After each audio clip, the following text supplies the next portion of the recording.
Bonjour les amis, j'espère que vous allez bien. Bienvenue dans cette nouvelle vidéo. Vous l'avez vu aujourd'hui, on va parler un peu de la chaîne YouTube. Je voulais notamment qu'on fasse ensemble un bilan de mes 1 an sur YouTube. Et sans plus tarder, on va commencer.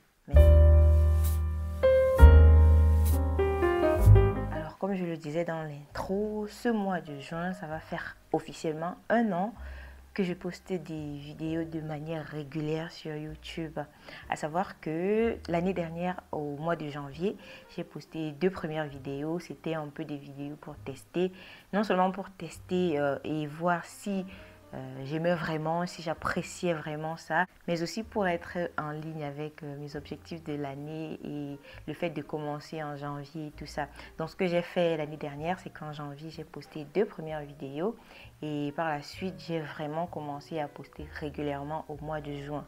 Donc c'est ce mois de juin qui marque vraiment mes 1 an sur YouTube. Et vous avez d'ailleurs dû remarquer par exemple que j'ai changé l'intro, j'ai changé la bannière. Avant de discuter de tout ça, avant de parler de tout ça, de la chaîne et de son contenu, ainsi de suite, je voulais d'abord prendre un moment pour remercier chacun d'entre vous, pour vous remercier, vous mes abonnés, qui avez bien voulu vous abonner à ma chaîne, qui adhérez à mon concept, qui adhérez à mon contenu. Je veux prendre cet instant pour vous remercier. Au moment où je tourne cette vidéo, on est à 500 et quelques sur cette chaîne. Pour une première année, je pense que c'est une victoire. Pour une première année, je suis assez fière de cela. Je suis assez contente d'avoir pu atteindre cet objectif. Et tout ce que ça fait, c'est également m'encourager à me lancer d'autres objectifs pour la nouvelle année. Forcément pas des objectifs nombre d'abonnés, mais plus des objectifs au niveau du contenu. Donc une fois de plus, avant qu'on passe à autre chose, merci infiniment, merci 1000 fois. Je ne sais pas comment le dire, je ne sais pas dans combien de langues le dire pour que ça compte, mais en tout cas, merci énormément. Alors maintenant, pour revenir tout à fait à la chaîne, au contenu et au concept, je voulais juste vous dire pour ceux qui ne savent pas que j'ai un blog que j'ai créé depuis 2016 et c'est parti un peu du blog, c'est parti un peu de l'idée de ce que je produisais déjà sur le blog. Et sur le blog, j'avais une ligne éditoriale beaucoup plus au gré de mes envies. J'écrivais sur ce que je voulais écrire au début. Et plus tard, j'ai commencé à m'orienter un peu plus dans le lifestyle, la mode, le développement personnel. C'était une période où j'étais à fond dans ma période de développement personnel et tout et tout. Donc j'ai également partagé énormément de cela sur le blog. Et donc après, le saut logique était celui de YouTube. Et il faut dire que j'ai quand même beaucoup hésité, beaucoup procrastiné là-dessus. Et à chaque fois même que je me décidais à finalement commencer, il y avait toujours un petit événement qui allait venir un peu m'empêcher ou alors me donner un énième prétexte.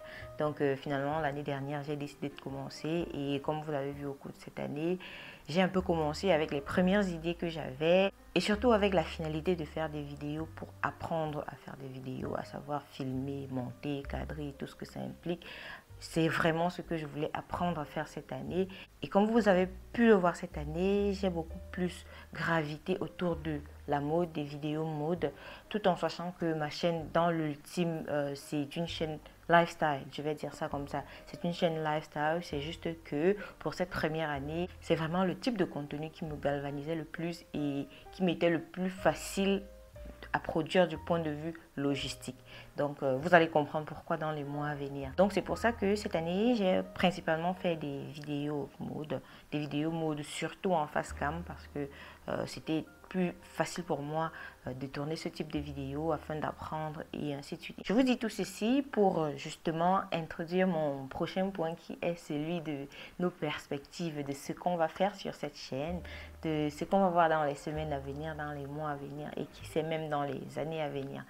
Donc, comme je le disais, cette chaîne porte principalement sur la mode et le lifestyle. C'est vraiment les deux principales idées de cette chaîne, tout en sachant que le lifestyle englobe un peu de tout, dans le sens de un peu de tout ce que je fais au quotidien, de tout ce qui constitue mon style de vie, tout simplement. Et c'est en ça que ça me convient d'aborder les choses sous cet angle-là. Il faut savoir que je suis quelqu'un de naturellement très curieuse, très poussée vers la connaissance, très poussée vers l'idée d'apprendre sur un sujet qui à la base m'était pas forcément connu, sur lequel je n'avais pas forcément beaucoup d'idées, je n'en savais pas grand-chose.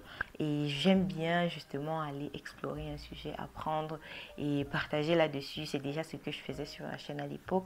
Donc c'est pour cela, tout ceci pour vous dire justement que c'est pour cela que je ne suis pas le genre de personne à parler d'une seule chose. Je ne pense pas que je peux faire une chaîne YouTube sur laquelle je vous parle uniquement de mots de toute la journée ou alors je vous parle uniquement de lecture. D'ailleurs, c'est pour ça que ça a été très clair pour moi dès le début de la chaîne, dans les 3, 4, 5 premiers mois, que je ne voulais pas faire une chaîne Booktube.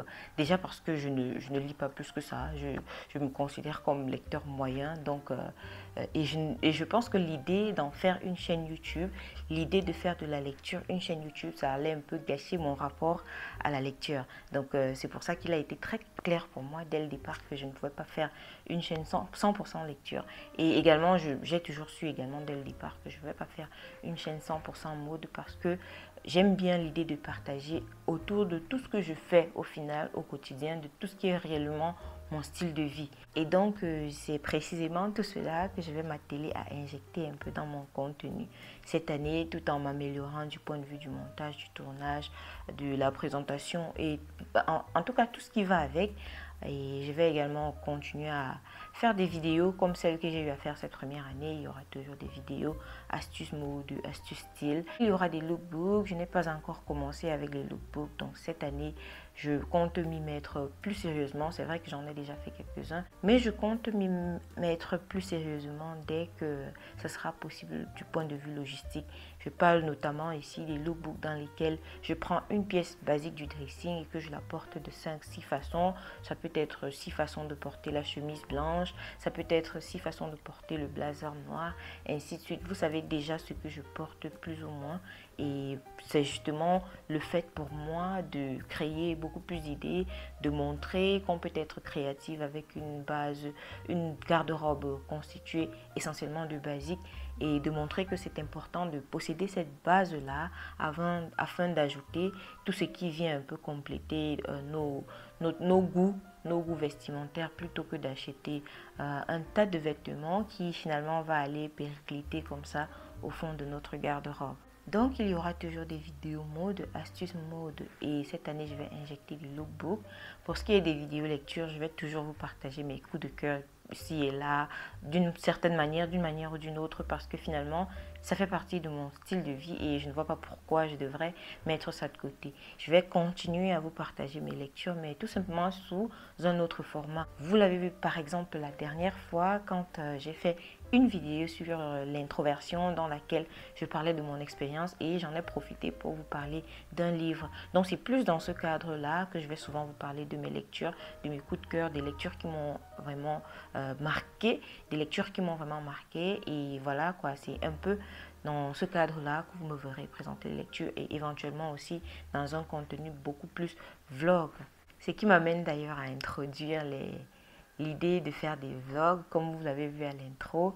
Les vlogs, j'aime beaucoup regarder les vlogs, c'est un contenu que je regarde énormément. Je regarde absolument une bonne partie des contenus que je regarde sur YouTube, ce sont des vlogs, une bonne partie. Quand je ne regarde pas des interviews, des documentaires, ainsi de suite, c'est très souvent des vlogs que je regarde. Donc c'est un contenu que j'aime bien et j'ai bien envie de m'y mettre. D'autant plus que les vlogs, c'est finalement la meilleure manière de mettre en exergue, de mettre en branle son style de vie, j'ai envie de dire.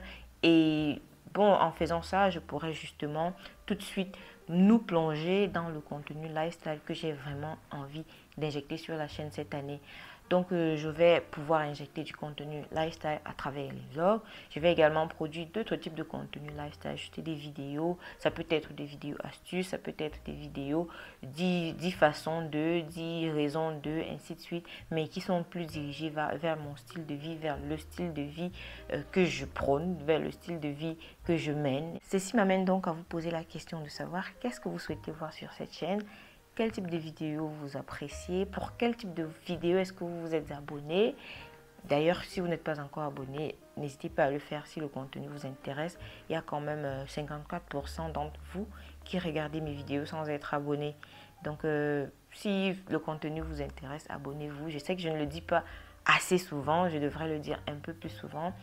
Mais voilà, abonnez-vous, ça m'aide, ça me motive à créer encore plus de contenu. Il faut savoir que YouTube, c'est ce que j'aime le plus dans le fait de faire des vidéos YouTube, c'est le fait que ça m'a permis de me rendre compte que j'avais de la créativité dans des extrêmes que je n'imaginais même pas en fait. Je ne pensais pas que je pouvais être créative, surtout, je ne suis pas très manuelle. Je me suis toujours considérée pas très manuelle. Donc le type de contenu comme créer des visuels avec Canva et filmer et monter et ainsi de suite, je ne pensais pas que je pouvais vraiment arriver à créer ce type de contenu et surtout aimer ce type de contenu. Donc c'est vraiment ça que je suis reconnaissante de m'être engagée dans l'expérience de YouTube parce que ça me permet vraiment de découvrir un autre pan de ma créativité et c'est tout bénéfice, j'ai envie de dire, parce que c'est exactement pour cela aussi que j'ai commencé. Je voulais trouver un hobby, une façon de faire les choses, quelque chose de nouveau à faire qui me fasse vraiment plaisir, mais également qui me permette d'apprendre. Je suis toujours dans cette logique-là, quel que soit ce que je fais, il faut que je sois en train d'apprendre quelque chose de nouveau de manière continuelle. Je ne sais pas si c'est foncièrement bien ou foncièrement mauvais, mais voilà, je suis un peu comme ça en tout cas. Je suis un peu comme ça. Donc comme je disais, je suis quelqu'un de plutôt curieuse et ça va m'amener à aborder des sujets complètement différents au quotidien. Une minute, je peux regarder un reportage sur l'intelligence artificielle sur YouTube et juste la minute d'après, je regarde un vlog et je passe tout autant un bon moment. Donc c'est pour ça que je dis, je ne veux pas me limiter dans le contenu que je veux produire. Je veux un peu produire les vidéos qui me plaisent. Si j'ai une idée de vidéo, je vais la tourner. Un autre type de vidéo, par exemple, que j'aime beaucoup, c'est les essais vidéo, les vidéo essays. Ça, c'est un anglicisme que je vous balance comme ça, tout au hasard. C'est un concept de vidéo qui me plaît bien. J'en regarde énormément parce que ça porte très souvent sur des thèmes de société, sur les thèmes de la société contemporaine, sur la psychologie sociale, qui est un sujet qui m'intéresse de plus en plus. La psychologie sociale, l'anthropologie, les rapports humains tels que la société un peu régie par les réseaux sociaux est en train de les mener. Cette transformation-là qui fondamentalement n'est pas, bon, on ne va pas être manichéen, on ne va pas dire que c'est bien, c'est mauvais ou quoi que ce soit, mais je pense que c'est un phénomène qu'il est important d'analyser, qu'il est important d'interroger sur beaucoup d'angles. Et c'est pour cela que j'aime beaucoup les vidéos essays parce que justement ça permet aux créateurs d'interroger tous ces phénomènes-là, d'avoir un espace où ils s'expriment avec tout de même une démarche scientifique, avec tout de même une démarche assez scientifique et empirique, dans ce sens où il y a toujours une petite recherche en amont, pas une petite, il y a toujours une grande recherche en amont d'ailleurs. Donc c'est aussi, je pense que c'est aussi pour ça que ce contenu-là m'intéresse. Ce n'est pas juste des opinions comme ça au hasard, parce que ça, ce serait très très facile. Donc voilà, c'est aussi un contenu que j'aime bien. Et maintenant que j'y pense d'ailleurs, dites-moi ce que vous en pensez. Donc oui, pour conclure, voilà, ça fait 1 an que je fais des vidéos et vous êtes plus de 500 à vous être abonnés au cours de cette première année et merci beaucoup. Je souhaiterais également, si vous n'êtes pas encore abonné, à vous inviter à vous abonner et je souhaiterais aussi vous poser la question de savoir ce que vous souhaitez voir sur cette chaîne par exemple. Qu'est-ce que vous aimez? Quel est le type de contenu de moi qui vous a semblé le plus pertinent ou alors dans lequel vous m'avez le plus reconnu? C'est vrai que je ne sais pas si ma personnalité peut transparaître à travers les vidéos ou du moins à travers les vidéos que j'ai déjà eu à faire. Mais je pense que l'avantage de la caméra justement, c'est qu'il y a certaines choses qu'on ne peut pas cacher. Donc dites-moi d'après vous dans quel type de contenu vous m'avez trouvé le plus pertinente, quel type de vidéo vous avez le plus apprécié et vous souhaitez voir. Comme je le disais personnellement, je suis quelqu'un je suis quelqu'un de très curieuse, pardon, je suis quelqu'un de très curieux, je suis quelqu'un qui aime apprendre sur plusieurs sujets, je suis quelqu'un qui aime un peu savoir absolument tout ce qui constitue mon quotidien. Je veux tout savoir dans la limite du possible. Je veux me dire qu'aujourd'hui j'ai appris telle chose. Je veux me dire que cette semaine j'ai appris telle chose. Je veux me dire que sur tel sujet ou tel autre, je ne suis pas complètement ignorante. Ça, c'est très très important pour moi et c'est tout simplement pour cela que je ne peux pas faire une chaîne 100% lecture par exemple, ou alors 100% mode, ou alors 100% vlog. Bref, je ne peux pas faire une chaîne sur laquelle je ne parle que d'un sujet, tout simplement parce que ce n'est pas moi, je ne peux pas faire ça, je ne peux pas parler d'une seule chose, ça va tout de suite m'ennuyer, j'ai envie de dire, je vais tout de suite trouver ça fastidieux. Donc voilà, c'est tout pour cette vidéo qui était un peu plus une vidéo chit-chat par rapport à ce que je fais d'habitude, au format que je vous propose d'habitude. C'était vraiment l'occasion pour moi de revenir sur mes 1 an sur YouTube et de voir le chemin que nous avons parcouru ensemble et également de vous écouter quant au chemin que nous allons parcourir dans la nouvelle année sur YouTube qui s'engage. Donc j'espère qu'on se reverra d'ici le mois de juin 2023 pour discuter des progrès et des avancées qu'on aura eu à faire. C'est vrai que dans l'idéal, j'aimerais bien atteindre les 1000 abonnés pour mon anniversaire qui est dans 3-4 mois à partir de maintenant. Mais ce n'est pas le genre d'objectif que j'aime me fixer. C'est-à-dire que je peux me fixer par exemple l'objectif de sortir 2 vidéos par semaine plutôt qu'une jusqu'à mon anniversaire afin que éventuellement ça me permette de faire 1000 abonnés. Mais je vais très rarement me dire je vais me poser l'objectif de faire 1000 abonnés d'ici mon anniversaire, tout simplement parce que la première version dépend de moi entièrement et la deuxième version ne dépend pas du tout de moi. Ça dépend du bien vouloir du spectateur qui va oui ou non s'abonner.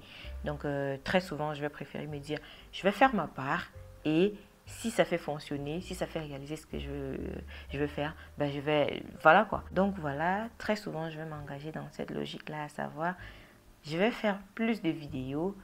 Si ça me ramène éventuellement plus d'abonnés, eh bien j'aurai 1000 abonnés d'ici mon anniversaire. Au lieu de me dire, je vais atteindre 1000 abonnés d'ici mon anniversaire, tout simplement parce que atteindre 1000 abonnés d'ici mon anniversaire ne dépend pas de moi, mais de vous. Pourtant, faire 2 vidéos par semaine jusqu'à mon anniversaire, ça par contre, ça dépend entièrement de moi. Donc c'est ici que je conclue cette vidéo. C'est tout pour cette vidéo. On se revoit très bientôt pour une nouvelle vidéo. D'ici là, portez-vous bien. Bye bye.